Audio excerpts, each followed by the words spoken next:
En 47 après Jésus-Christ, l'empereur Claude conquiert brillamment la légendaire Bretagne. Il s'agit de la première tentative d'invasion de l'île depuis Jules César, un siècle plus tôt. Mais adeptes de rites sanglants et menés par un prince guerrier charismatique, les farouches insulaires entraînent Rome dans une guérilla interminable.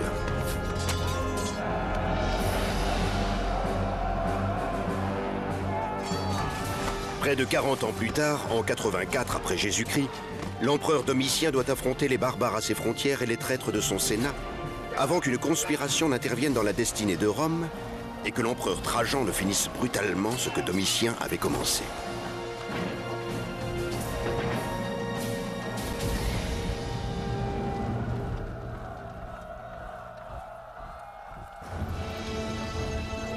Rome, 80 après Jésus-Christ.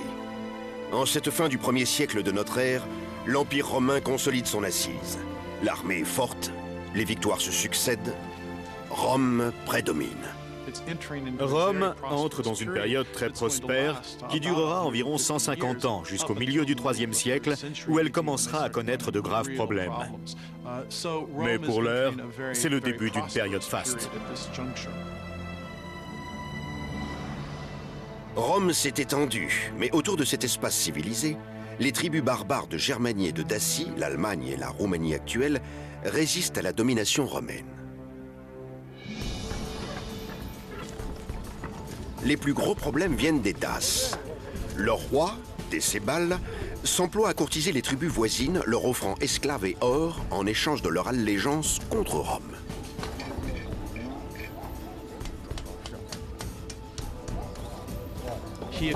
Il cherche à conclure des alliances au nord et y parvient.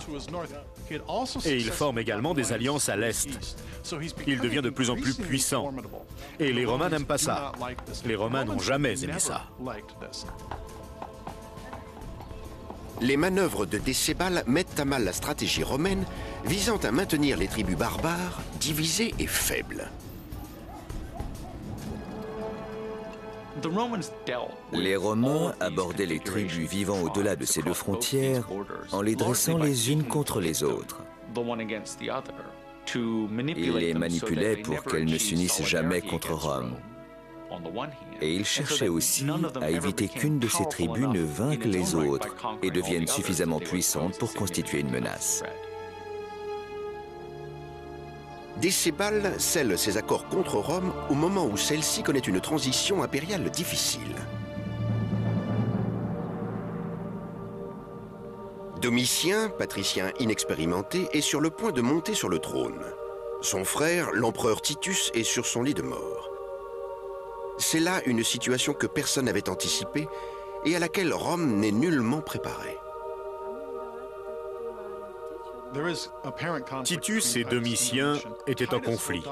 Titus meurt de la peste en l'an 81 et des rumeurs prétendront que Domitien l'a empoisonné pour s'emparer du pouvoir impérial.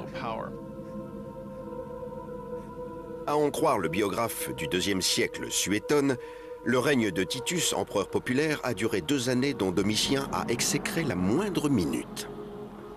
Domitien n'avait de cesse de clamer que lui et son frère auraient dû diriger Rome ensemble, mais que le testament de son père avait été falsifié. Et quand Titus fut atteint d'une grave maladie, Domitien ordonna qu'il soit déclaré mort avant même qu'il n'ait rendu son dernier soupir. La puissance de Rome repose sur sa capacité à écraser tous ceux qui défient l'Empire. Afin de prouver qu'il est aussi digne de régner que son frère et que son père, Domitien doit gagner sa légitimité sur le champ de bataille. En l'an 83, il mène ses troupes vers les frontières germaniques situées le long du Rhin et du Danube pour y faire une démonstration de force.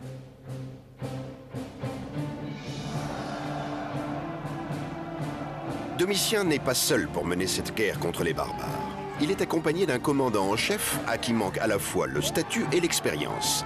Un homme qui ne pourra jamais constituer une menace à son égard, Cornelius Fuscus. L'homme le plus à même de menacer l'empereur, c'est-à-dire l'homme qui commandait les troupes de Rome, était d'un rang trop peu élevé pour constituer un candidat au trône sérieux. Pour un empereur, c'était un moyen de se protéger. Domitien a choisi une cible facile, un peuple de barbares germaniques mal préparés et sous-armés. Les empereurs entamaient souvent leur règne par une campagne militaire, en particulier lorsqu'ils se sentaient en position fragile. On peut supposer que Domitien, qui n'était guère apprécié, ait voulu consolider ses liens avec l'armée. Dans un tel cas de figure, une attaque contre un ennemi mal préparé constituait une bonne option. Les Germains subissent une défaite cinglante et Domitien, vantant les mérites de ses légions victorieuses, augmente la solde de ses légionnaires de 25% et s'octroie un nouveau titre honorifique, Germanicus, vainqueur des Germains.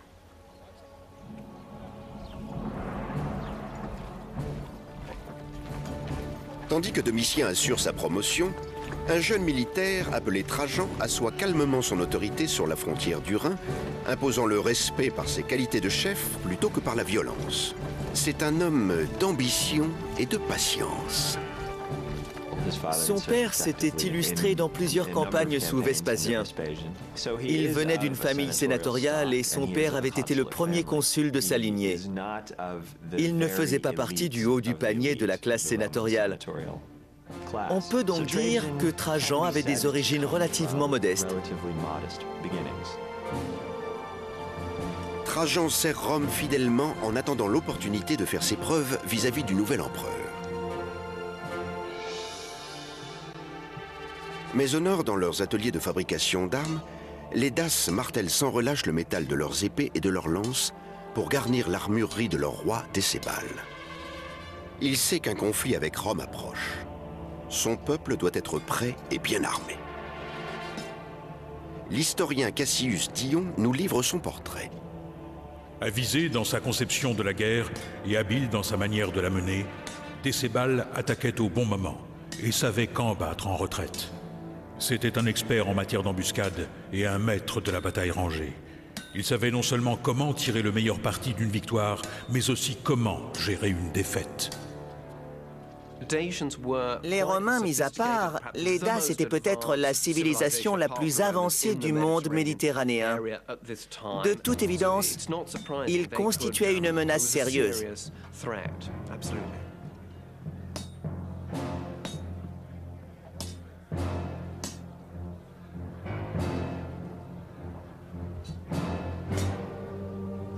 Les Daces se regroupent autour de leur chaman pour purifier les outils qui seront utilisés lors d'un rite sacré. Leur dieu Zalmoxis va leur dévoiler leur destin. L'historien du 5e siècle avant Jésus-Christ, Hérodote, décrit leur pratique. Une fois tous les 5 ans, ils tirent au sort l'un d'entre eux et l'envoient à la rencontre de Zalmoxis. Ce messager a pour mission de lui faire part des besoins de son peuple. Si le messager succombe au coup, ils estiment que les dieux leur sont favorables. Mais si le messager ne meurt pas, il est jugé coupable de leur infortune. Aujourd'hui, le messager a voyagé jusqu'à Zalmoxis pour solliciter une victoire contre Rome. Les Daces n'en veulent pas moins. Sans préavis ni provocation, les Daces font des raids dans la province romaine de Mésie. Les marchés de Mésie regorgent des richesses de la région. Les fruits de ses vergers, les céréales de ses champs, les poteries de ses habiles artisans et l'or de ses mines, importante source de métal pour la fabrication des pièces de monnaie romaine. Profitant du manque de vigilance de Rome de ce côté de la frontière, les Daces lancent des attaques qui prennent la province au dépourvu.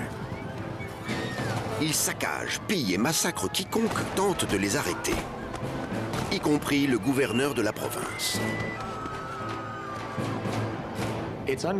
On ne sait pas exactement pourquoi, en 84, ils ont attaqué la Mésie. Quel était le but de cette incursion?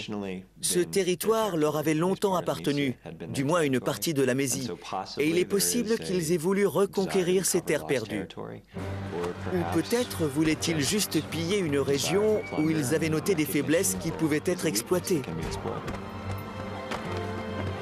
Mener cette guerre de l'autre côté du Danube était un moyen de promouvoir une élite de guerriers. Et Décébal était arrivé au pouvoir de cette façon. En d'autres termes, faire la guerre aux Romains était le meilleur moyen d'amener l'aristocratie à prédominer politiquement. Tandis que les frontières romaines subissent ces outrages, l'inexpérimenté Domitien doit commencer à rassembler ses troupes.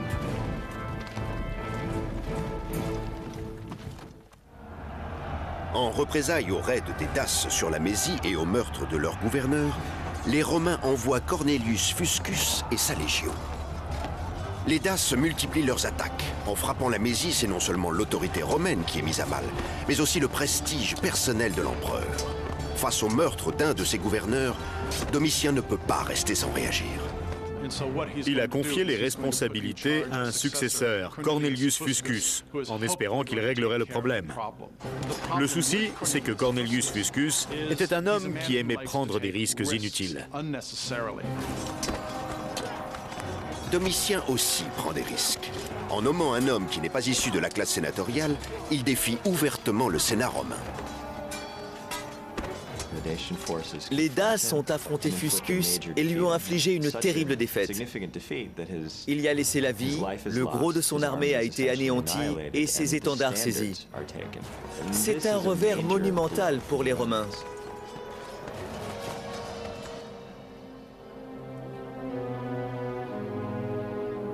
Rome paie les erreurs de jugement de Domitien avec le sang de ses légionnaires. Mais les guerres ont aussi d'autres coûts. Les Romains fortunés vont devoir financer la coûteuse armée de Domitien. Comme l'a décrit Suétone, l'empereur ne recule devant rien pour remplir ses coffres. Manquant d'argent en raison du coût des bâtiments, des spectacles et des augmentations accordées aux militaires, Domitien recourut avec enthousiasme à toutes sortes de vols. Il utilisait le moindre motif pour saisir la propriété des vivants et des morts, et c'est ainsi qu'il devint une source de terreur et de haine pour tous. Pour tous, sauf pour l'armée romaine, dont Domitien a acheté la loyauté. Après la mort de Fuscus, un nouveau général est nommé. Domitien déploie ses troupes le long de la frontière jusqu'à Tapae, en Dacie. Aujourd'hui plus que jamais, l'empereur doit vaincre Décébal pour sauver l'honneur de Rome. Pour ce faire, il fait appel à des troupes auxiliaires, des alliés étrangers payés pour combattre avec Rome. Rome doit faire quelque chose, car il ne s'agit pas simplement de la perte de deux gouverneurs. C'est une question de prestige national.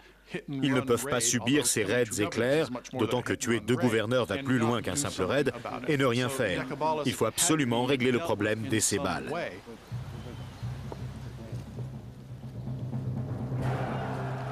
Et quand les forces romaines et daces s'affrontent de nouveau, Rome est bien déterminée à régler la question une fois pour toutes. Les Daces ont la réputation d'être de farouches combattants, mais l'armée romaine, épaulée par des troupes auxiliaires composées d'alliés barbares, ne reculera pas. Pour les Daces, affronter les Romains était une expérience terrifiante. Non seulement ils combattaient une armée professionnelle qui faisait étalage de ses capacités et de son organisation à tout instant, mais en plus, ils étaient face à des troupes auxiliaires qui avaient des façons de se battre qu'ils n'avaient jamais rencontrées. Ils n'avaient jamais rencontré de gens ressemblant à cela, s'habillant comme cela ou se battant comme cela. Et du coup, ils vivaient une expérience absolument terrifiante sur le champ de bataille. Jusqu'à ce que enfin Décébal et les Daces soient vaincus et battent en retraite.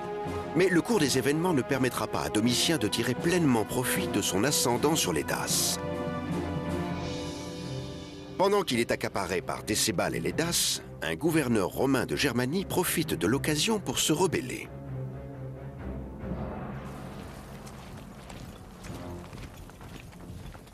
Domitien envoie le jeune et loyal commandant de Légion Trajan pour restaurer l'ordre. La révolte est écrasée et le chef rebelle capturé. Le problème intérieur auquel Domitien a dû faire face en 89 était dû au mécontentement de l'un de ses commandants et ses légions ailleurs en Europe. Il s'agissait du général Saturninus, qui se serait apparemment déclaré empereur pendant que Domitien était absorbé par les guerres daces. En aidant à mater la rébellion de Saturninus, Trajan gagne la reconnaissance de l'empereur. Pour le récompenser, Domitien l'a fait consul en 91. Et ensuite, on lui a confié 2 postes de gouverneur militaire le long de la frontière qui nécessitaient de grandes compétences et mettaient entre ses mains de lourdes responsabilités.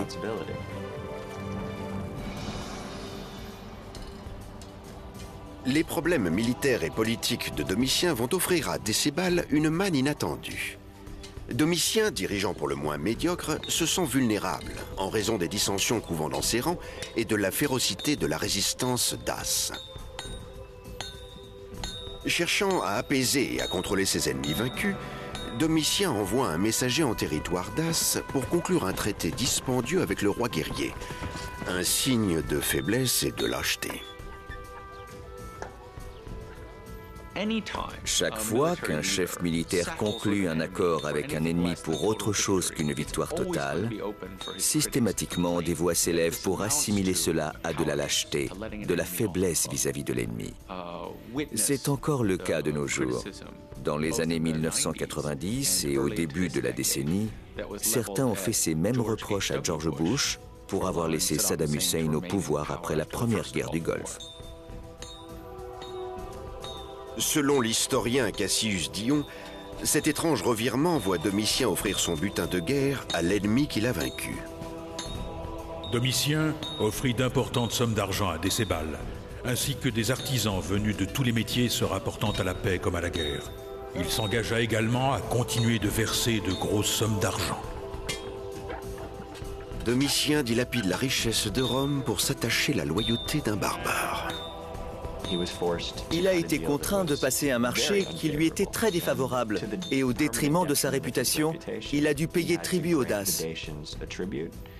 Il leur a également envoyé des ingénieurs, des techniciens et en définitive, il a jeté les fondations de la résurgence dace. En l'an 89, l'empereur Domitien va continuer d'exhiber la faiblesse romaine avec une autre entreprise hasardeuse. Pensant démontrer la toute-puissance de Rome, il attaque un autre peuple barbare implanté de l'autre côté du Danube.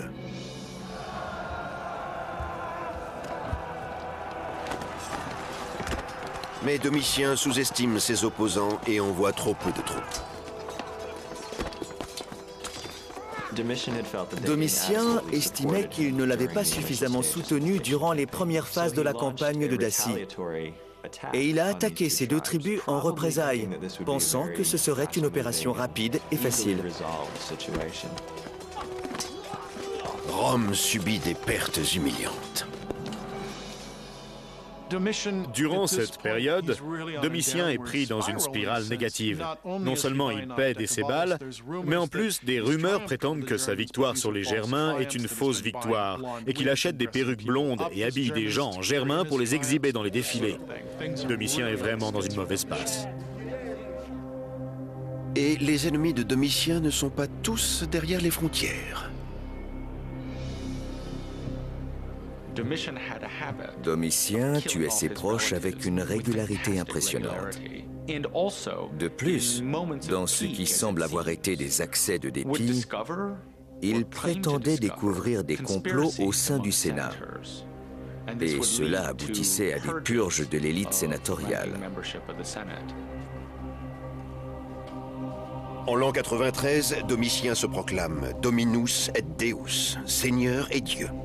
Il est devenu imprévisible, vindicatif et dangereux. Tous ceux qui gravitaient autour de lui se sentaient continuellement menacés. Et ce n'était qu'une question de temps avant que quelqu'un se décide à le tuer avant d'être tué.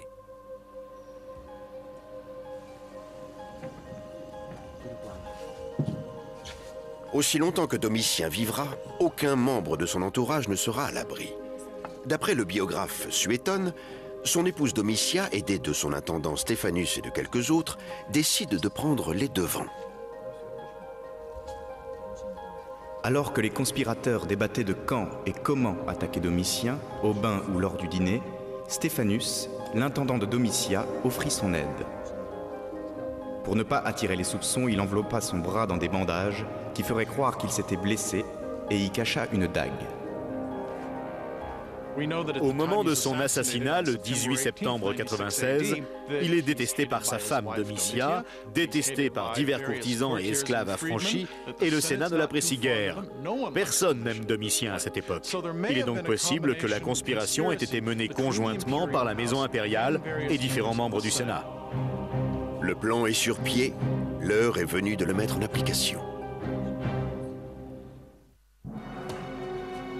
Domitien n'a rendu de compte à personne et s'est fait détester de tous. En s'aliénant les alliés de Rome et en dilapidant ses richesses, il s'est mis en danger de mort.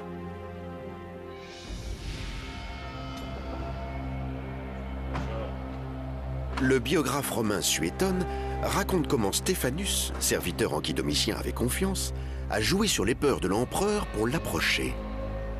Ayant sollicité une audience à l'empereur afin de lui faire part d'un complot en cours, Stéphanus lui remit un rouleau contenant de fausses preuves et le poignarda pendant qu'il lisait.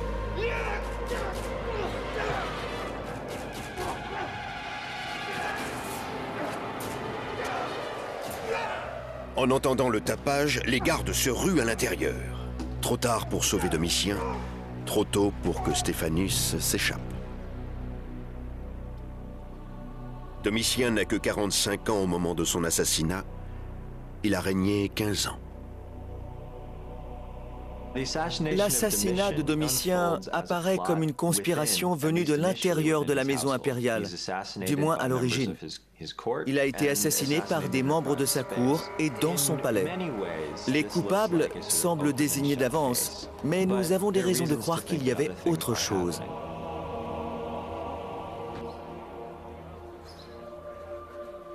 Après la mort de Domitien, le Sénat pousse son avantage, selon l'historien Suétone. Le peuple reçoit la nouvelle de la mort de Domitien avec indifférence.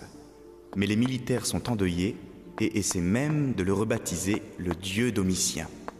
Les sénateurs, quant à eux, exultent et s'empressent d'insulter la mémoire de l'empereur défunt. Ses statues sont abattues, son nom est enlevé des bâtiments au burin et ses portraits sont détruits en public. Le Sénat ne tarde pas à nommer un nouvel empereur. Juste après l'assassinat, le Sénat de Rome a offert la place d'empereur à l'un de ses membres,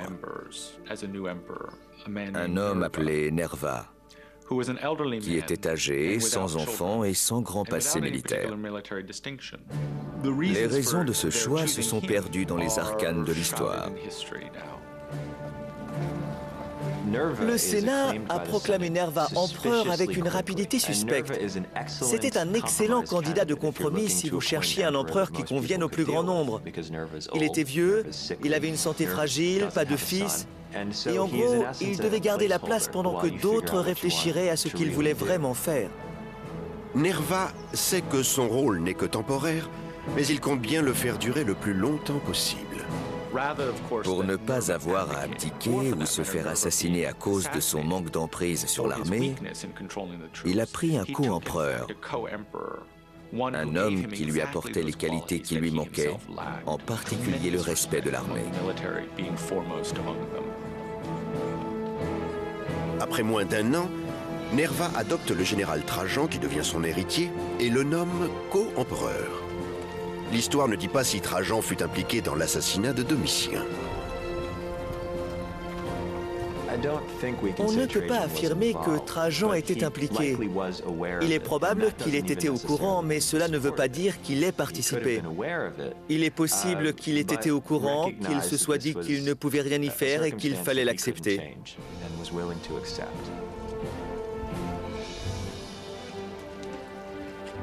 3 ans plus tard, en l'an 98, Trajan est difficile à reconnaître lorsqu'il se présente aux portes de Rome, à pied et en tenue civile. Il vient pour être proclamé empereur unique, suite à la mort naturelle de Nerva. Après que les gardes l'ont reconnu, il est accueilli en héros. Quand Trajan arrive à Rome, Tout le monde est ravi. C'est un empereur plutôt jeune et désireux de collaborer avec le peuple et le Sénat pour gouverner l'Empire. C'est le début d'une nouvelle ère. D'emblée, il est évident que Trajan est tout ce que Domitien n'était pas. L'historien Pline le Jeune célèbre l'arrivée glorieusement modeste du nouvel empereur. Votre façon d'entrer suscita l'admiration et la surprise, car vos prédécesseurs avaient choisi d'avancer non pas même sur un char tracté par 4 chevaux blancs, mais, dans leur orgueil démesuré, juchés sur les épaules des hommes. La majesté seule de votre physique vous élevait au-dessus de nous. Il respectait les groupes qui comptaient, et tout particulièrement les groupes qui écrivaient l'histoire. C'est pour cela que Trajan est passé à la postérité comme un aussi bon empereur.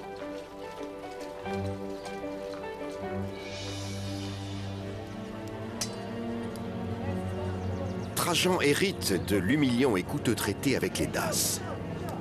Grâce à Domitien, en échange de la paix, ces barbares ont droit aux armes romaines, accueillent les déserteurs romains et reçoivent chaque année une part conséquente de la richesse de Rome. Trajan ne peut le tolérer.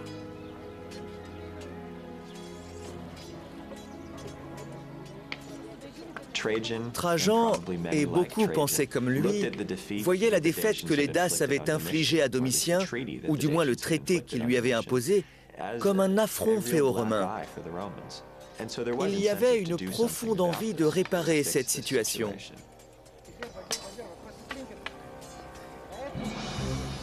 Trajan ne reste pas longtemps à Rome. Avec 9 légions romaines et des troupes auxiliaires, il fait route vers le Danube pour régler les comptes.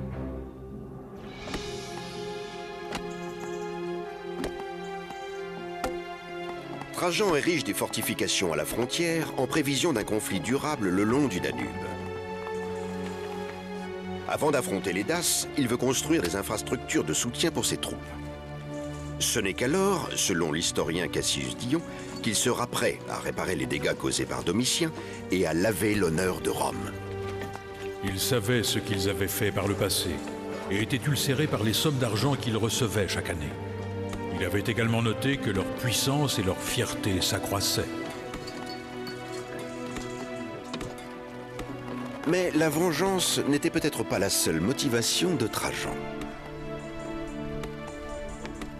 De nombreux motifs sont susceptibles d'avoir poussé Trajan à attaquer Décébal. Peut-être était-ce une question de vengeance et d'honneur national, peut-être que le nouvel empereur voulait gagner en prestige, en autorité et consolider sa position en faisant la guerre, ou peut-être était-ce un peu des deux. Cette campagne est une entreprise colossale. Trajan passe une année de préparatifs à construire des forts, des routes et des ponts. C'est une région très difficile à pénétrer pour les Romains. Et de nombreux travaux doivent être menés préalablement afin de traverser le Danube. Il y a beaucoup de gorges étroites, etc. En 101 après Jésus-Christ, Trajan est prêt.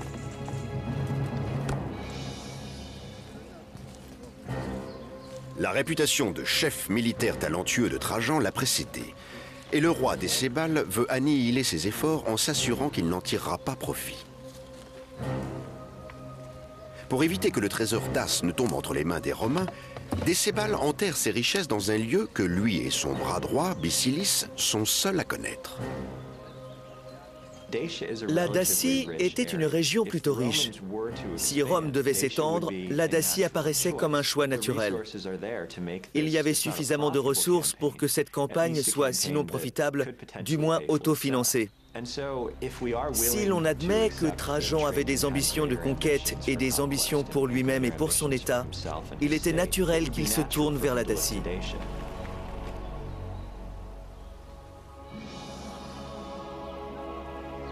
En l'an 101, les Daces savent que leurs années de paix touchent à leur fin. Beaucoup s'enfuient pour sauver leur vie. Bien que les Daces aient déjà combattu les Romains, cette fois les choses sont très différentes, à en croire l'historien Cassius Dion. Ayant eu vent des progrès de Trajan, Décébal prit peur. Il savait très bien que dans le passé, ce n'étaient pas les Romains qui l'avaient vaincu, mais Domitien. À présent, il allait devoir se battre à la fois contre les Romains et contre l'empereur Trajan. Les familles partent vers des terres plus sûres, conscientes que cette fois, il n'y aura pas de négociation. Trajan a toujours été réputé pour voyager avec ses troupes et pour endurer certaines des rigueurs que ses hommes enduraient. Je pense que c'est ce qui lui a valu l'affection des soldats qui servaient sous ses ordres. Il appréciait à sa juste valeur la lutte que menaient ses hommes et il souhaitait en assumer sa part. À présent, cette lutte va mener les troupes romaines en Dacie. Trajan a réconcilié le Sénat et l'armée. Maintenant, pour l'honneur de Rome et sa gloire personnelle, il s'apprête à affronter les Daces à Tapae. Désormais, Décébal connaît bien les tactiques romaines. Et il s'y entend aussi pour s'acoquiner avec les ennemis de Rome. Décébal s'est employé à construire des alliances non seulement avec les peuples étrangers, mais aussi parmi ses nobles. Et il a constitué une redoutable force armée, mais pas aussi redoutable que celle des Romains.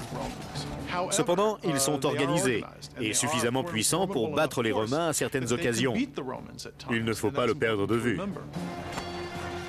Mais ce ne sera pas suffisant et Décébal le sait. Vacillant, il va jusqu'à transmettre à Trajan une demande de paix. Trajan la rejette. L'empereur veut une victoire totale. Et à n'importe quel prix, comme l'écrit l'historien Cassius Dion. Trajan engagea le combat. Il vit de nombreux blessés dans son camp et tua de nombreux ennemis. Et quand il n'eut plus de bandages, on dit qu'il découpa sa tunique en bandelettes.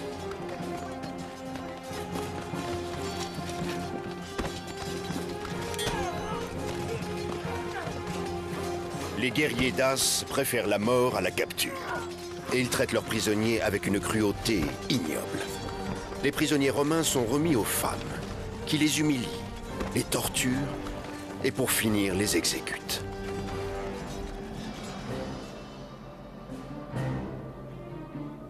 Trajan finit par triompher de Décébal et soumet le barbare à Rome.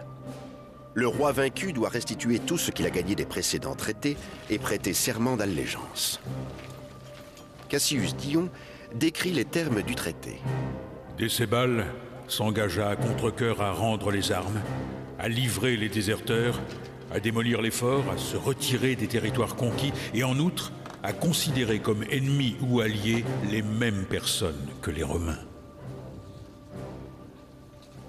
Avec l'acceptation du traité, Trajan a transformé un ennemi farouche en allié et peut rentrer en Italie la tête haute. Mais le traité ne mène pas au résultat escompté.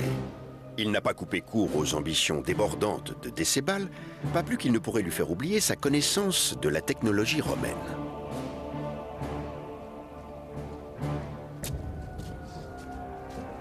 Il ne faut pas se fier aux Daces. Privés d'armement romain, ils brisent leur serment en fabriquant leurs propres armes et en constituant des arsenaux. Forts de leurs lames fraîchement aiguisées et de leur fierté retrouvée, les Daces bravent de nouveau Rome et étendent leur territoire. On ne sait pas clairement ce qui a poussé Décébal à rompre le traité. Sans doute était-ce inéluctable. Décébal avait certainement compris qu'une nouvelle guerre avec Rome serait inévitable.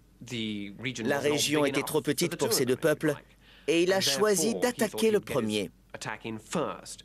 Il a accueilli des déserteurs, opéré des manœuvres menaçantes.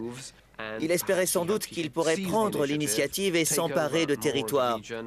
C'est pour cela qu'il a anticipé une attaque de Trajan qu'il jugeait inévitable.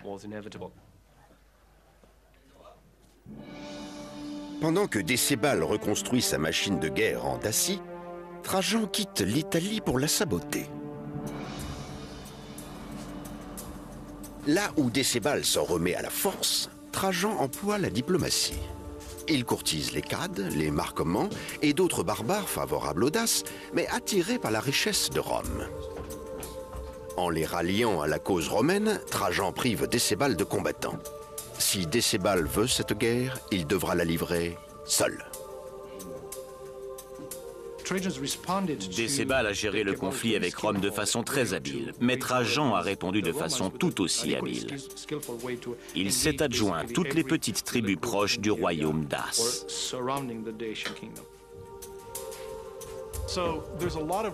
Décébal est acculé à cette période et ses alliés s'agitent. Ils veulent le quitter et font des avances aux Romains. Décébal sait à coup sûr qu'il est dans une situation dramatique.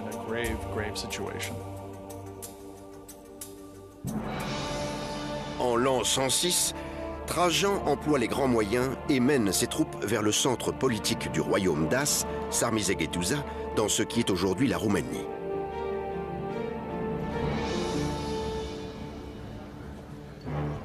Derrière les murs de la ville fortifiée, soldats et civils se préparent à l'attaque romaine. Les Daces mettent tout leur espoir dans leurs solides fortifications et leur puissante armée. Mais si les Romains parviennent à entrer, les civils se tiendront prêts. Armés de torches, ils mettront le feu et ne laisseront rien aux Romains. Et pour ce qui est de même, un poison a été préparé afin qu'aucun Dace, homme, femme ou enfant, ne soit capturé et réduit en esclavage par les Romains. S'ils sont vaincus, ils se rejoindront tous dans la mort. Pour atteindre la capitale Dace, Trajan doit se défaire des forces qui défendent la route menant aux portes de la cité. C'était une grande place fortifiée très difficile à prendre. Les Romains ont dû progresser très lentement, en s'emparant des places les unes après les autres et en subissant de très lourdes pertes. La lutte a été acharnée. Une porte impénétrable fait obstacle à la volonté de fer de Trajan.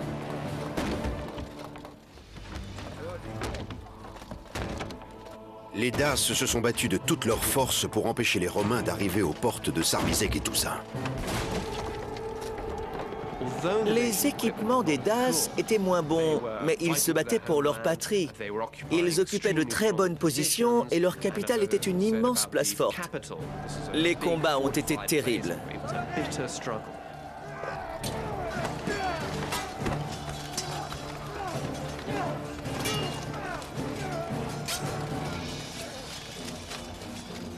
Les efforts romains sont payants. Leurs forces pénètrent dans la cité. Mais les Daces, préférant la mort à la défaite, se sont empoisonnés après avoir mis le feu.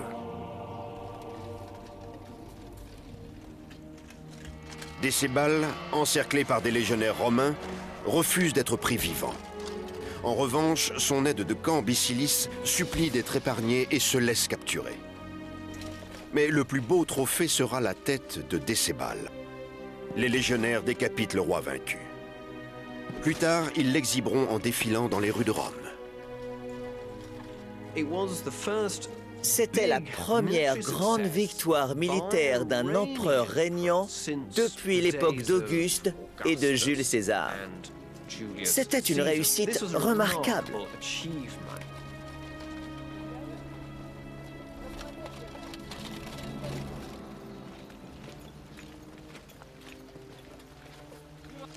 La victoire apporte aussi des profits matériels. Bicilis mène les Romains au trésor de son roi.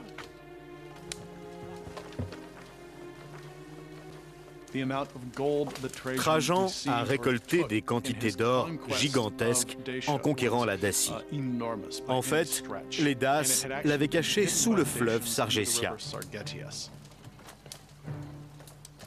Grâce à ces richesses et aux mines de Dacie en activité, les coffres romains sont de nouveau pleins. À en croire les chroniques, Rome récupère 220 tonnes d'or, 500 tonnes d'argent et 50 000 esclaves. Le butin en or et en argent que lui ont rapporté les guerres daces lui ont permis d'offrir à Rome un programme de construction d'une ampleur inédite.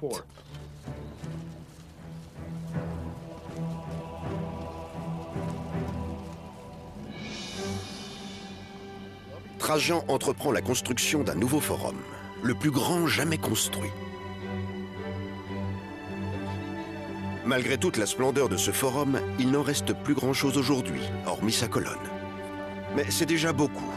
Cet édifice impressionnant, connu sous le nom de colonne Trajane, présente un décor en bas-relief relatant les guerres daces, qui restituèrent sa gloire à Rome. La colonne Trajane mesure une quarantaine de mètres et présente 155 différentes scènes inspirées des guerres daces. Ce n'est pas un récit point par point, bien entendu. On y trouve des scènes symboliques. On peut également voir des barbares de différentes sortes, leurs équipements, etc. Mais globalement, il est surtout question de la marche triomphale des Romains et de leurs 2 victoires dans ces 2 guerres.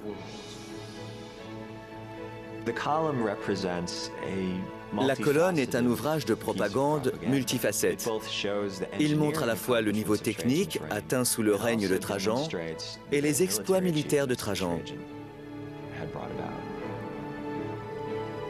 Le colossal butin de guerre de Trajan et ses prouesses militaires vont lui monter à la tête et attiser sa soif de pouvoir. Son règne est marqué du sceau de la conquête. Une décennie après les guerres daces, il entame à l'est une ambitieuse campagne contre la Parthie, région connue aujourd'hui sous le nom d'Irak. Pour autant que l'on sache, Trajan n'avait pas de raison stratégique précise pour entrer en guerre avec la Parthie. C'est probablement l'attitude belliciste qu'il partageait avec ses conseillers qui l'a amené à ce conflit. Trajan remporte les victoires qu'il escomptait, mais il a sous-estimé son adversaire. Les Parthes ont été terrassés par l'énorme machine militaire romaine. La facilité avec laquelle ils ont été vaincus les a laissés en état de choc. Mais durant l'année suivante, une énorme insurrection a eu lieu et ils ont tué ou chassé les garnisons romaines implantées dans leur pays. Ce n'est pas tout à fait semblable, mais il y a des ressemblances avec la situation rencontrée par les États-Unis en Irak. Vous prenez le pays avec une puissance militaire énorme, mais vous finissez avec une sédition généralisée. Trajan, désormais vieillissant et malade, se voyait conquérir le monde et devenir le nouvel Alexandre. Mais en l'an 117, il est clair que son rêve ne se réalisera pas. Ses plans d'expansion ont étiré Rome jusqu'à ses limites et en des terres hostiles.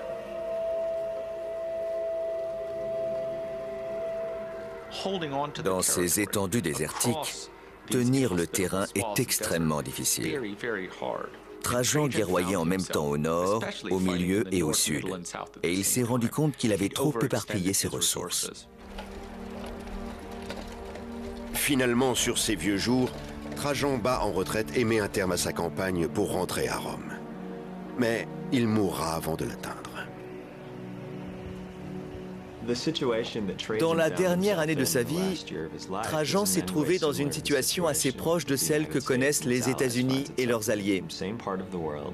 C'est la même région du monde, avec les mêmes défenses perméables, les mêmes frontières naturelles perméables, et le même désir de mener en peu de temps une guerre qui aurait dû en prendre beaucoup plus, avec un plan pour remporter la victoire militaire, mais pas de plan pour absorber le territoire et pour organiser ce territoire. Trajan est considéré comme l'un des plus grands empereurs, mais ses ambitions ne purent être atteintes. Le grand échec de la politique de Trajan apparaît juste après sa mort, lorsqu'Adrien se retire de la plupart des terres conquises par Trajan. Même la province de Dacie, si durement gagnée, est finalement abandonnée.